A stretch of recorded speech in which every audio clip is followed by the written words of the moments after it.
పిట్టల రమేష్ సింగారు. మా అన్నగారైన పిట్టల యాదయ్య గారు అంటే మా పెద్దనాయన కొడుకు. మేమంతా కలిసిమెలిసి ఎప్పటికైనా ఉంటాం. ఎట్లాంటి గొడవలు లేవు. చిన్నప్పటి నుంచి మా తాతల కాయించలు కూడా వాళ్ళ అన్నదమ్ముల కాయించలు కూడా మా అన్నదమ్ముల కాడికి వచ్చేసరికి కూడా ఎలాంటి గొడవలు లేవు. కాకపోతే మావాడు ఇదివరకు రియల్ ఎస్టేట్ చేసేది. కాకపోతే ఇటు వ్యవసాయం చేసుకుంటూ అటు చేసేది. కానీ రియల్ ఎస్టేట్ గొడవలు కూడా ఎన్నడూ లేవు మా చూడంగా. అన్నీ ఏదున్నా కూడా నా సామరస్యంగా జరిగింది. కానీ ఏం తెలవకుండా ఒకరికి ఏం జరిగిందో అర్థం కాకుండా ఇప్పుడు నాకు తెలిసి అయితే ఇంకనే అనుమానాస్పదంగా చనిపోయి ఉన్నాడు. అది ఎట్లా జరిగింది ఏం కథ అనేది వాళ్ళు పోలీసు వాళ్ళు కానీ సిబిఐ వాళ్ళు కానీ కొంచెం ఎంక్వైరీ చేసి మా కుటుంబాన్ని ఆదుకోవాలని మేము చూస్తున్నాం. అలాగే వారికి ఒక కొడుకు ఒక పాప ఉన్నారు. వాళ్ళు కూడా సాఫ్ట్వేర్ డ్యూటీలో ఉన్నారు. వాళ్ళు హైదరాబాద్ నివసిస్తున్నారు.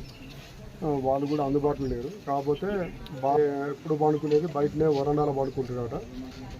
అది కూడా పూర్తిగా మనం రోజు వచ్చి చూడలేము. కానీ వాళ్ళు ఇంట్లో ఫ్యామిలీ విషయాలు ఏం జరుగుతున్నాయో కొన్ని గొడవలు అయితే అవుతున్నాయి. అది ఏమవుతున్నాయో మనకు తెలియదు.